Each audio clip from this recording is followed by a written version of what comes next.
अल्हम्दुलिल्लाहि रब्बिल आलमीन वस्सलातु वस्सलामु अला सय्यिदिल अंबिया वल मुरसलीन अम्मा बअदु फअऊज़ु बिल्लाहि मिनश शैतानिर रजीम बिस्मिल्लाहिर रहमानिर रहीम अस्सलातु वस्सलामु अलैका या रसूलल्लाह व अला आलिका व अस्हाबिका या हबीबल्लाह अस्सलातु वस्सलामु अलैका या नबी अल्लाह व अला आलिका व अस्हाबिका या नूर अल्लाह। मदनी चैनलेर दर्शकबृंद उपस्थित হয়েছি पवित्र मुहर्रमुल हराम मासे একটি খুবই জনপ্রিয় অনুষ্ঠান নিয়ে যার নাম হচ্ছে আশরায়ে মুবাশশারা। দেশে প্রবাসে যারা যেখান থেকে আমাদের এই অনুষ্ঠান দেখছেন আপনাদের সবাইকে জানাই আন্তরিক শুভেচ্ছা স্বাগতম। প্রিয় দর্শক মণ্ডলী, আখরি রসুল মা আমিনার বাগানের সুবাসিত ফুল রসুল মকবুল হজরত মুহাম্মদ মুস্তাফা সাল্লাল্লাহু তাআলা আলাইহি ওয়াসাল্লামের প্রতি দুরুদে পাক পাঠ করার অসংখ্য অগণিত ফজিলত এবং বরকত রয়েছে। নবী পাক সাল্লাল্লাহু আলাইহি ওয়াসাল্লাম ইরশাদ করেন, যেই বান্দা প্রত্যেক দিন আমার প্রতি 1000 বার দুরুদে পাক পাঠ করবে সেই বান্দা মৃত্যুবরণ করবে না যতক্ষণ না নিজের জান্নাতের স্থান দেখে না নেয়। সুবহানাল্লাহ। প্রিয় দর্শক, দুনিয়াতে থাকতেই নিজের জান্নাতের স্থান দেখতে চান তাহলে নিয়ত করুন ডেইলি 1000 বার দুরুদে পাক পাঠ করার। ইনশাআল্লাহুল করিম এই দুরুদে পাকের বরকতে আখরি নবী সাল্লাল্লাহু আলাইহি ওয়াসাল্লামের মুখ দ্বারা নিঃসৃত বাণীর বরকতে দুনিয়াতেই জান্নাতে নিজের স্থান দেখার সৌভাগ্য নসিব হবে। আল্লাহ তাআলা আমাদেরকে বেশি পরিমাণে দুরুদে পাক পাঠ করার তৌফিক দান করুক, আমিন। সাল্লু আলাল হাবিব সাল্লাল্লাহু তাআলা আলা মুহাম্মদ সাল্লাল্লাহু আলাইহি ওয়াসাল্লাম। প্রিয় দর্শক মণ্ডলী, মুহররমুল হারাম মাস আমাদের মাঝে চলমান। এর প্রত্যেকটি মুহূর্ত, প্রত্যেকটি দিন রহমতে পরিপূর্ণ। মুহররমুল হারাম মাসে অসংখ্য অগণিত ঘটনা হয়েছে। মুহররমুল হারাম মাসের একটি দিন রয়েছে যেই দিনের নাম হচ্ছে পবিত্র আশুরার দিন। প্রিয় দর্শক, এই আশুরার দিনে এত কিছু ঘটেছে আপনি জেনে আপনি শুনে আশ্চর্যান্বিত হয়ে যাবেন। জি হ্যাঁ, কি ঘটেছে শুনুন। আশুরা দিবসের আম্বিয়ায়ে কেরাম আলাইহিমুসসালাতু ওয়াসসালামের সাথে বিশেষভাবে সম্পর্ক রয়েছে। নাম্বার 1, আশুরা দিবসে হজরতে সৈয়দনা মুসা কলিমুল্লাহ আলা নবিয়িনা ওয়া আলাইহি সালাতু ওয়াসসালামকে সাহায্য করা হয়েছিল এবং ফেরাউন ও তার অনুসারীরা এই দিন ধ্বংস হয়েছিল। নাম্বার 2, হজরতে সৈয়দনা নূহ নজিউল্লাহ আলাইহি সালাতু ওয়াসসালামের নৌকা জুদি পাহাড়ে এই দিনই গিয়ে থামে। নাম্বার 3, হজরতে সৈয়দনা ইউনুস আলাইহিস সালাম মাছের পেটে যিনি চলে গিয়েছিলেন তো মাছের পেট থেকে মুক্তি পেয়েছিলেন আশুরার দিনে। নাম্বার 4, হজরতে সৈয়দনা আদম সফিউল্লাহ আলা নবিয়িনা ওয়া আলাইহি সালাতু ওয়াসসালামের তওবা কবুল হয়েছিল আশুরার দিনে। নাম্বার 5, হজরতে সৈয়দনা ইউসুফ আলাইহি সালাতু ওয়াসসালামকে কূপ থেকে বের করা হয়েছিল আশুরার দিনে। নাম্বার 6, এই দিন হজরতে সৈয়দনা ঈসা রুহুল্লাহ আলাইহি সালাতু ওয়াসসালাম এর দুনিয়াতে আগমন হয় এবং এই দিনই তাকে আসমানে উঠিয়ে নেওয়া হয়। নাম্বার 7, আশুরার দিনেই হজরতে সৈয়দনা দাউদ আলা নবিয়িনা ওয়া আলাইহি সালাতু ওয়াসসালামের তওবা কবুল হয়। নাম্বার 8, হজরতে সৈয়দনা ইব্রাহিম আলাইহি সালাতু ওয়াসসালাম এই দিনই দুনিয়াতে শুভ আগমন করেন। নাম্বার 9, হজরতে সৈয়দনা ইয়াকুব আলাইহি সালাতু ওয়াসসালামের দৃষ্টি শক্তির দুর্বলতা এই দিনেই দূর হয়েছিল। নাম্বার 10, হজরতে সৈয়দনা ইদ্রিস আলাইহিস সালামকে আসমানে উঠিয়ে নেওয়া হয় এই আশুরার দিনেই। নাম্বার 11, এই দিনেই আল্লাহ পাক হজরতে আইয়ুব আলাইহি সালাতু ওয়াসসালামের পরীক্ষা দূর করেন। নাম্বার 12, এই দিনই আশুরার দিনেই হজরতে সৈয়দনা সুলাইমান আলা নবিয়িনা ওয়া আলাইহি সালাতু ওয়াসসালামকে বাদশাহী দান করা হয়। প্রিয় দর্শক, আশ্চর্যান্বিত হয়েছেন? আসলে এতগুলো ঘটনা মুহররমুল হারামের আশুরার দিনে ঘটেছিল। তার মানে এই মাস কোনো সাধারণ মাস নয়। আল্লাহ তাবারক ওয়া তাআলা আমাদেরকে মুহররমুল হারাম মাসের যথাযথ সম্মান করার তৌফিক দান করুক, আমিন। প্রিয় দর্শক মণ্ডলী, অনুষ্ঠান আপনারা দেখছেন আশরায়ে মুবাশশারা। আজকে অনুষ্ঠানের চতুর্থ পর্ব। আপনারা জানেন এই অনুষ্ঠানের প্রত্যেকটি পর্বে আমরা এক একটি জান্নাতি সাহাবীর ব্যাপারে আলোচনা শ্রবণ করে থাকি। সেই সাহাবায়ে কেরাম যাদেরকে নবী পাক সাল্লাল্লাহু আলাইহি ওয়াসাল্লাম তার জীবদ্দশায় জান্নাতের সুসংবাদ দিয়েছেন। প্রিয় নবীজি বলেছেন, আলী ফিল জান্নাহ, আলী হচ্ছে জান্নাতি। প্রিয় দর্শক, আজকে আমরা কোন মহান ব্যক্তির আলোচনা শ্রবণ করব? তিনি আর কেউ নন, তিনি হচ্ছেন ইসলামের চতুর্থ খলিফা, রসুলে পাক সাল্লাল্লাহু তাআলা আলাইহি ওয়াসাল্লামের জামাতা ইমামে হাসান ইমামে হুসাইন রাদিয়াল্লাহু তাআলা আনহুর আব্বা জান মা ফাতেমা রাদিয়াল্লাহু তাআলা আনহার স্বামী হজরতে মৌলা আলী শের খোদা কররামাল্লাহু তাআলা ওয়াজহুল করিমের ব্যাপারে। প্রিয় দর্শক, সাহাবায়ে কেরামদের মর্যাদা অনেক বেশি, অনেক ঊর্ধ্বে। আর তন্মধ্যে যদি কথা হয়ে আসে আশারায়ে মুবাশশারাদের, তখন তো তারা হচ্ছেন নবী পাক সাল্লাল্লাহু আলাইহি ওয়াসাল্লামের পরে যারা যারা দুনিয়াতে শুভ আগমন করেছে, যারা যারা দুনিয়াতে এসেছে, আশারায়ে মুবাশশারাদের মাকাম ও মর্যাদা হচ্ছে সবচাইতে ঊর্ধ্বে। আল্লাহ তাআলা আমাদেরকে বোঝার তৌফিক দান করুক। হযরতে ইবনে আব্বাস রাদিয়াল্লাহু তাআলা আনহু হতে বর্ণিত, রাসূলুল্লাহ সাল্লাল্লাহু আলাইহি ওয়াসাল্লাম ইরশাদ করেছেন, মান সাব্বা সাহাবী ফাআলাইহি লা'নাতুল্লাহি ওয়াল মালাইকাতি ওয়ান নাসি আজমাইন। প্রিয় নবীজি বলেন, যারা আমার সাহাবীদেরকে গালি দেয় তাদের প্রতি লা'নাতুল্লাহি ওয়াল মালাইকাতি ওয়ান নাসি আজমাইন, তাদের প্রতি আল্লাহর, ফেরেশতাদের এবং জগৎবাসীর অভিশাপ বর্ষিত হোক। নাউযু বিল্লাহি মিন যালিক। আল্লাহ আল্লাহ। প্রিয় দর্শক মণ্ডলী, যারাই সাহাবায়ে কেরামকে গালমন্দ করে, যারাই সাহাবায়ে কেরামকে নিয়ে সমালোচনা করে, তাদের ব্যাপারে কে হুমকি দিচ্ছে? নবী করিম সাল্লাল্লাহু আলাইহি ওয়াসাল্লাম। যারা সমালোচনা করছে তাদের ওপর আল্লাহ তাআলার অভিশাপ বর্ষিত হোক, ফেরেশতাদের এবং সকল মানুষের। নাউযুবিল্লাহ। আল্লাহ তাআলা আমাদেরকে সাহাবায়ে কেরামদের সমালোচনা করা থেকে বাঁচার তৌফিক দান করুক। হযরতে ওমর রাদিয়াল্লাহু তাআলা আনহু থেকে বর্ণিত, রাসূলুল্লাহ সাল্লাল্লাহু আলাইহি ওয়াসাল্লাম ইরশাদ করেন, আকরিমু আসহাবি ফা ইন্নাহুম খিয়ারুকুম। প্রিয় নবীজি বলেন, তোমরা আমার সাহাবীগণকে সম্মান করো, কেননা তাহারা তোমাদের মধ্যকার উত্তম মানব। সুবহানাল্লাহ, সুবহানাল্লাহ। দেখুন প্রিয় দর্শক, যারা সমালোচনা করছে তাদেরকে বারণ করছেন এবং ইরশাদ করছেন, আকরিমু আসহাবি, আমার সকল সাহাবাদেরকে সম্মান করো। কেন? ফা ইন্নাহুম খিয়ারুকুম, তারা হচ্ছেন মানবদের মধ্যে সর্বোত্তম মানব। প্রিয় দর্শক, যারা সর্বোত্তম মানব, সর্বোত্তম মানুষ, তাদেরকে আমাদের সদা সর্বদা সম্মান করতে হবে, তাদেরকে আমাদের সদা সর্বদা ইজ্জত করতে হবে ইনশাআল্লাহ। এটা করলে আমাদের দো জাহানে তরি পার হয়ে যাবে। আল্লাহ তাআলা আমাদেরকে বোঝার তৌফিক দান করুক। প্রিয় দর্শক মণ্ডলী, আমরা শুনছি আশরায়ে মুবাশশারার অনুষ্ঠানে মওলায়ে কায়নাত মওলা আলী শেরে খোদা কররামাল্লাহু তাআলা ওয়াজহুল করিমের ব্যাপারে। প্রিয় দর্শক মণ্ডলী, আসুন আমরা হযরতে মওলায়ে কায়নাত মওলা আলী শেরে খোদা কররামাল্লাহু তাআলা ওয়াজহুল করিমের ব্যাপারে সংক্ষিপ্ত পরিচিতি সম্পর্কে জেনে নেই। চতুর্থ খলিফা, রাসূলুল্লাহর প্রিয় সাহাবী, হযরতে ফাতেমার স্বামী, হযরতে সৈয়দনা আলী ইবনে আবু তালিব রাদিয়াল্লাহু তাআলা আনহু। তার উপনাম হচ্ছে আবুল হাসান এবং আবু তুরাব। তিনি রাদিয়াল্লাহু তাআলা আনহু হুজুর নূর সাল্লাল্লাহু আলাইহি ওয়াসাল্লামের চাচা আবু তালিবের পুত্র। হস্তি বাহিনীর সময়ের 30 বছর পর যখন হুজুর আলাইহিস সালাতু ওয়াস সালামের বয়স 30 বছর ছিল, হযরতে সৈয়দনা মওলা আলী শেরে খোদা কররামাল্লাহু তাআলা ওয়াজহুল করিম জন্মগ্রহণ করেন। হযরতে সৈয়দনা আলী রাদিয়াল্লাহু তাআলা আনহুর আম্মা জানের নাম হযরতে সৈয়দাতুনা ফাতেমা বিনতে আসাদ রাদিয়াল্লাহু তাআলা আনহা।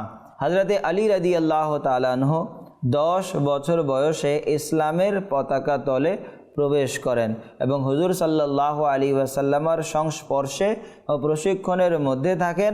আর বাকি জীবন হুজুর আলাইহিস সালাতু ওয়াস সালামের সাহায্য সহযোগিতা, বিজয়, ইসলাম ধর্মের তত্ত্বাবধানের কাজে নিয়োজিত ছিলেন। তার রাদিয়াল্লাহু তাআলা আনহর সম্মানিত মাতার নাম সাইয়্যিদাতুনা ফাতেমা বিনতে আসাদ।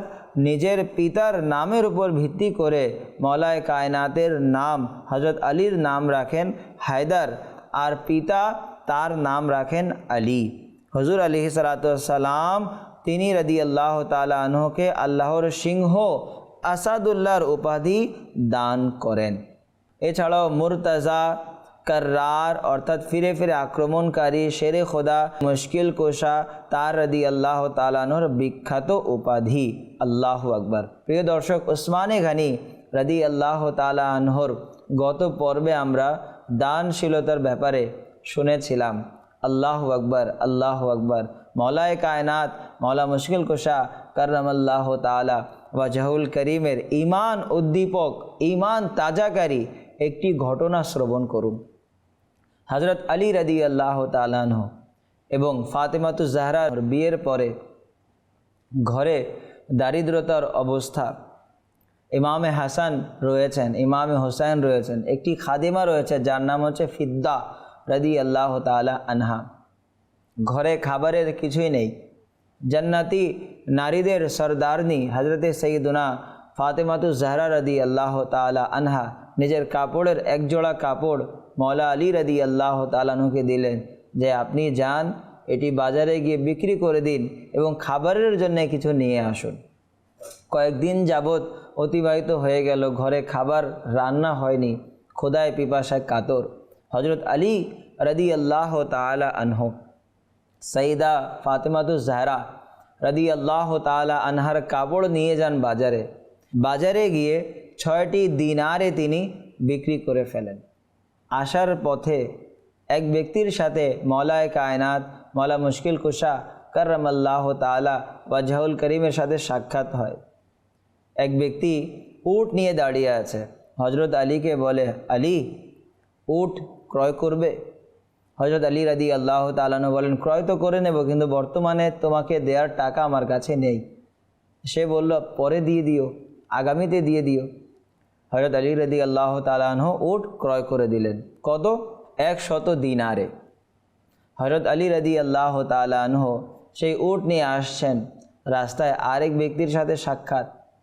হযরত আলী রাদিয়াল্লাহু তাআলা আনহুকে জিজ্ঞাসা করলো, আলী, উট বিক্রি করবে? আলী রাদিয়াল্লাহু তাআলা আনহু বলেন, হ্যাঁ, বিক্রি করব। তো সেই ব্যক্তি জিজ্ঞেস করলো, আলী, কত দিয়ে ক্রয় করেছিলে? এখন দেখেন আলী রাদিয়াল্লাহু তাআলা আনহুর সত্যতা কত বেশি। সত্যবাদীর প্রতীক ছিলেন হযরত আলী রাদিয়াল্লাহু তাআলা আনহু। বেশি নেয়ার জন্যে, কারো কাছ থেকে বেশি টাকা নেয়ার জন্যে দাম বাড়িয়ে বলা এই অভ্যাস ছিল না তার। বর্তমানে আমরা বলি কি, যদি আমরা কোনো কিছু ক্রয় করতে যাই তো দোকানদার বলে যে ভাই আমরা কোনো একটি দাম বলে দিই, তখন দোকানদার বলে ভাই এই দামে তো আমি কিনিও নেই, অথচ এই দামের চাইতে কমেও সে কিনে ফেলে। আবার যখন আমরা ফিরে আসি তখন ওই দামে সে দিয়ে দেয়, সে জিনিসটি দিয়ে দেয়। এই মিথ্যা ব্যবসা বাণিজ্য আমাদের মিথ্যা বলা হচ্ছে। কিভাবে আমাদের বরকত হবে? হযরত আলীকে জিজ্ঞাসা করা হলো, আলী, কত দিয়ে ক্রয় করেছো? আলী রাদিয়াল্লাহু তাআলা আনহু কি বললেন? 100 দিনারে।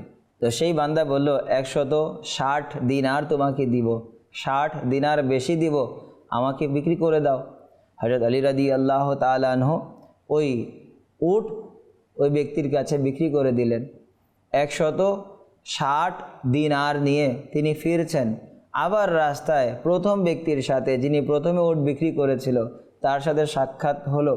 ওই বান্দা জিজ্ঞাসা করলো, আলী, উট কোথায়? তিনি বললেন, উট বিক্রি করে দিলাম। সে জিজ্ঞাসা করলো, কত দিরহামে? আলী রাদিয়াল্লাহু তাআলা আনহু বললেন, 160 দিরহামে। আলী রাদিয়াল্লাহু তাআলা আনহুকে সে বলল, তাহলে 100 দিরহাম আমাকে ফিরিয়ে দাও। হযরত আলী রাদিয়াল্লাহু তাআলা আনহু 100 দিরহাম ওই বান্দাকে ফিরিয়ে দিলেন। রয়ে গেল কত? 60 দিরহাম। 60 দিরহাম নিয়ে সাইয়্যিদা ফাতেমা রাদিয়াল্লাহু তাআলা আনহার কাছে এসে দিয়ে দিলেন। হযরতে সাইয়্যিদা ফাতেমা রাদিয়াল্লাহু তাআলা আনহা আশ্চর্যান্বিত হয়ে গেলেন যে এই কাপড়ের একটি জোড়া, এর দাম তো এত বেশি নয়। হে আমার মাথার মুকুট, এত টাকা কিভাবে, কোত্থেকে এসেছে? আল্লাহু আকবার। কেমন তাওয়াক্কুলকারী, কেমন খোদা ভীতি স্ত্রী ছিলেন। পূর্বেকার জামানায় জিজ্ঞাসা করা হতো যে স্বামীকে কোত্থেকে নিয়ে এসেছেন, আল্লাহ তাআলার ভয় ছিল। বর্তমানে বাস টাকা নিয়ে আসলে হচ্ছে কোত্থেকে এনেছে, এগুলো জিজ্ঞাসা করার আমাদের বোনদের স্ত্রীদের প্রয়োজন পড়ে না। প্রিয় দর্শক, হযরত আলী রাদিয়াল্লাহু তাআলা আনহুকে সাইয়্যিদা ফাতেমা রাদিয়াল্লাহু তাআলা আনহা জিজ্ঞাসা করছেন যে এত টাকা কিভাবে এসেছে। তখন হযরত আলী রাদিয়াল্লাহু তাআলা আনহু বললেন, আমি আখিরাতের ব্যবসা করেছি। আখিরাতের ব্যবসা কিভাবে? যে আমি 6টি দিরহামে আপনার এই কাপড়ের জোড়া আমি বিক্রি করলাম। আসার পথে ভিক্ষুকের সাথে সাক্ষাৎ, আমি 6টি দিরহামই আল্লাহ পাকের রাস্তায় দিয়ে দিলাম। আর আমার কাছে কোনো টাকা ছিল না। রাস্তায় দেখা হলো, এক বান্দা উট নিয়েছিল, বিক্রি করলাম, তার সাথে কিনলাম 100 দিরহামে। এরপর আবার এক লোকের সাথে সাক্ষাৎ, তিনি 160 দিরহামে ক্রয় করলেন। আবার পূর্বেকার লোকের সাথে সাক্ষাৎ, 100 দিরহাম তার বকেয়া আদায় করে 60 দিরহাম তোমার কাছে নিয়ে আসলাম। অর্থাৎ বিক্রি করেছিলাম 6 দিরহামে, আল্লাহ পাকের রাস্তায় দিয়েছি 6টি দিরহামই। আল্লাহ তাআলা প্রত্যেকটি দিরহামের বিনিময়ে 10 গুণ বাড়িয়ে আমাকে দান করেছেন 60 দিরহাম। সুবহানাল্লাহ, সুবহানাল্লাহ, আল্লাহু আকবার। এমন ছিলেন আল্লাহ পাকের ওপর ভরসাকারী এই সাহাবায়ে কেরাম। সকাল হলো, আগামীকালকে নবী আখিরুজ্জামা মক্কি মদিনী মুস্তাফা সাল্লাল্লাহু তাআলা আলাইহি ওয়া আলিহি ওয়াসাল্লামের কাছে হযরতে মৌলা আলী শেরে খুদা করমাল্লাহু তাআলা ওয়াজহুল করিম উপস্থিত হন। হযরতে মৌলা আলী শেরে খুদা করমাল্লাহু তাআলা ওয়াজহুল করিম নবী পাক সাল্লাল্লাহু তাআলা আলাইহি ওয়াসাল্লামকে গতকালকের ঘটনা খুলে বলেন। অদৃশ্যের সংবাদদাতা নবী মুহাম্মদ আরবি সাল্লাল্লাহু আলাইহি ওয়াসাল্লাম যা ইরশাদ করলেন, প্রিয় দর্শক, ঈমান তাজা হয়ে যাবে। আল্লাহু আকবার। প্রিয় নবীজি হযরত আলীকে বলেন, আলী, গতকালকে যিনি প্রথমে উট তোমাকে বিক্রি করেছিলেন তিনি ছিলেন সকল ফেরেশতাদের সরদার হযরতে জিবরাইল আমিন আলাইহিস সালাতু ওয়াস সালাম। আলী, দ্বিতীয়বার যিনি উট ক্রয় করেছিলেন তিনি ছিলেন হযরতে মিকাইল আলাইহিস সালাতু ওয়াস সালাম। আলী, যে উট কেনা বেচা হয়েছিল সেই উট হচ্ছে সেই উট যেই উটের ওপর আরোহণ করে আমার মেয়ে সাইয়্যিদা ফাতেমাতুজ জাহরা রাদিয়াল্লাহু তাআলা আনহা জান্নাতে প্রবেশ করবে। আলী, তুমি যার স্বামী হতে পেরেছ তিনি হচ্ছেন জান্নাতি সকল নারীদের সরদারনি। আলী, তুমি যার বাবা হতে পেরেছ তারা হচ্ছে জান্নাতি নওজওয়ানদের সরদার। এবং আলী, তুমি যে নবী পেয়েছো সেই নবী হচ্ছে সকল নবীদের সরদার। সুবহানাল্লাহ, সুবহানাল্লাহি ওয়া বিহামদিহি, সুবহানাল্লাহিল আযীম। প্রিয় দর্শক মণ্ডলী, এমন হচ্ছেন হযরতে আলী রাদিয়াল্লাহু তাআলা আনহু। আল্লাহ তাবারক ওয়া তাআলা এনাদের শান মান আমাদেরকে বুঝার তৌফিক দান করুক। প্রিয় দর্শক, এরা ছিলেন আল্লাহওয়ালা, এনারা ছিলেন আল্লাহকে তাওয়াক্কুলকারী। কেমন দানশীলতার অভ্যাস ছিল তাদের। 6টি দিরহাম মাত্র হাতে এসেছে হযরত আলীর। ঘরে 2-3 দিন ধরে খাবার নেই। তিনি এটিও ভাবতে পারতেন যে আমার কাছে কিছুই নেই, ঘরে উপাস, এই টাকা তো আমার প্রয়োজন, কিন্তু না, আল্লাহ পাকের নামে আল্লাহ পাকের রাস্তায় যে চেয়েছে তাকে নৈরাশ করেননি। 6 দিরহামই আল্লাহ পাকের রাস্তায় দান করে দিলেন। তো দেখুন, এনাদের তাওয়াক্কুল ছিল যে আল্লাহ পাকের রাস্তায় দিলে, আল্লাহ পাকের রাস্তায় যখন ব্যয় করলে আল্লাহ তাআলা সম্পদ কমিয়ে দেয় না, বরঞ্চ আরও বাড়িয়ে দেয়। আল্লাহু আকবার। এমন ছিলেন আলী রাদিয়াল্লাহু তাআলা আনহু। আমরা ভাবি যে দান অনুদান সম্পর্ক হচ্ছে ধনী লোকদের সাথে। না প্রিয় দর্শক, দান অনুদানের সম্পর্ক হচ্ছে দিলের সাথে। ধনী ব্যক্তি যতটুকু দিক, গরিব ব্যক্তি একটি খেজুর আল্লাহ পাকের রাস্তায় তো ব্যয় করতে পারে, 10 টাকা তো আল্লাহ পাকের রাস্তায় ব্যয় করতে পারে, একটি আঙ্গুরও তো দিতে পারে, এক মুষ্টি চালও দিতে পারে, এক মুষ্টি আটা তো দিতে পারে। আল্লাহ পাকের রাস্তায় ব্যয় তো করুক, আল্লাহ তাআলা তার সম্পদকে বাড়িয়ে দিবে। কোরআনে পাকের ওয়াদা, আল্লাহ তাবারক ওয়া তাআলা জাল্লা শানুহু ইরশাদ করেন, আল্লাহ তাবারক ওয়া তাআলা বলেছেন, আল্লাহ তাবারক ওয়া তাআলার কোরআনে আল্লাহু আকবার বলা হয়েছে যে দাও, দ্বিগুণ করে দেওয়া হবে, 10 গুণ করে দেওয়া হবে, 700 গুণ করে দেওয়া হবে, দাও। কিন্তু আমরা আল্লাহ পাকের রাস্তায় ব্যয় করতে সংকোচ বোধ করি, কৃপণতা করি, যার কারণে আমাদের দারিদ্রতা দূর হয় না। প্রিয় দর্শক, যদি আপনি চান আপনার দারিদ্রতা দূর হয়ে যাক, আল্লাহ পাকের রাস্তায় ব্যয় করেন। একটু লক্ষ্য করুন, সারা বছর প্রত্যেক বছর কোরবানির দিন আসে, প্রত্যেক বছর কোরবানির দিন আসে। ছাগল, গরু, উট লক্ষ লক্ষ ইনাদেরকে জবেহ করা হয়। এরপরে দেখুন কেমন বরকত, কখনো শর্ট হয় না, আবারও কোত্থেকে চলে আসে, আল্লাহ পাক ব্যবস্থা করে দেন। আপনি খেয়াল করুন, ইনাদের বাচ্চা বছরে 2 বার 6 মাসের পর পর হয়, এরকম বেশি কিন্তু ইনাদের বাচ্চা হয় না। পক্ষান্তরে আপনি কুকুরের দেখুন কতগুলো বাচ্চা, কিন্তু এগুলো দেখা যায় না। আচ্ছা, এগুলো আবার আল্লাহর রাস্তায় জবেও হয় না। আর গরু, মহিষ, উট, ছাগল, ভেড়া, দুম্বা আল্লাহ পাকের রাস্তায় সাদকা হয়, আল্লাহ তাবারক ওয়া তাআলার রাস্তায় জবেও হয়। আল্লাহ পাকের রাস্তায় জবেও হওয়ার কারণে আল্লাহ তাআলা কত বরকত দিয়ে দিয়েছেন, কখনো শর্ট কখনো কমে যায় না। উলামা একরাম বলেন, যেহেতু এগুলো পশু আল্লাহ তাবারক ওয়া তাআলার নামে, আল্লাহ তাবারক ওয়া তাআলার রাস্তায় কুরবান হচ্ছে, যার কারণে আল্লাহ তাআলা এদের নসলে, আল্লাহ তাবারক ওয়া তাআলা এদের বংশে বরকত দান করে। আল্লাহ তাবারক ওয়া তাআলা আমাদেরকে হযরতে আলী রাদিয়াল্লাহু তাআলা আনহুর মতো আল্লাহ পাকের রাস্তায় দান করার, সাদকা করার তৌফিক দান করুক। প্রিয় দর্শক মণ্ডলী, নবী পাক সাল্লাল্লাহু আলাইহি ওয়াসাল্লামের উজ্জ্বল নক্ষত্র হযরতে মওলা আলী শের খোদা করমাল্লাহু তাআলা ওয়াজহুল করিম 40 হিজরির 19 রমজানুল মুবারক জুমার রাতে সাহারির সময় জাগ্রত হলেন। মুয়াজ্জিন এসে ডাক দিলেন আর বললেন, নামাজ নামাজ। আর তিনি রাদিয়াল্লাহু তাআলা আনহু নামাজ পড়ার জন্যে ঘর থেকে বের হলেন। রাস্তায় লোকদের নামাজের জন্য ডাকতে ডাকতে মসজিদের দিকে তশরিফ নিয়ে যাচ্ছিলেন। হঠাৎ দুর্ভাগা ইবনে মুলজিম খারেজি মওলা আলী রাদিয়াল্লাহু তাআলা আনহুর ওপর তলোয়ারের এমন এক কঠোর আঘাত করল, যার তীব্রতায় মওলা আলী রাদিয়াল্লাহু তাআলা আনহুর কপাল, কান পর্যন্ত কেটে গেল। তলোয়ার মগজ পর্যন্ত পৌঁছে থামল। এতটুকুতেই চারপাশ থেকে লোকজন দৌড়ে এলো, ওই দুর্ভাগা খারেজিকে ধরে ফেলল। এমন মর্মান্তিক দুর্ঘটনার 2 দিন পর হযরতে মওলায়ে কায়নাত মওলা আলী শের খোদা করমাল্লাহু তাআলা ওয়াজহুল করিম শাহাদাতের অমীয় সুধা পান করলেন। ইমামে হাসান, ইমামে হোসেন জানাজার জন্যে গোসল দিলেন, কাফন পড়ালেন এবং ইমামে হাসান রাদিয়াল্লাহু তাআলা আনহু জানাজা পড়ান এবং নাজাফে আশরাফে তাকে সমাহিত করা হয়। তার মাজারে পাকে লাখো কোটি কোটি রহমত বর্ষিত হোক এবং তাদের সদকায় আমাদের বিনা হিসেবে ক্ষমা হোক। প্রিয় দর্শক, সাক্ষাৎ হবে আগামী এপিসোডে ইনশাআল্লাহ আরও একজন 10 জন সাহাবা একরামদের মধ্যে একজন মহান ব্যক্তিবর্গর আলোচনা নিয়ে। ততক্ষণ পর্যন্ত ভালো থাকবেন, সুস্থ থাকবেন, মাদিনী চ্যানেল দেখতে থাকবেন। সাল্লু আলাল হাবিব সাল্লাল্লাহু তাআলা আলা মুহাম্মদ সাল্লাল্লাহু আলাইহি ওয়াসাল্লাম।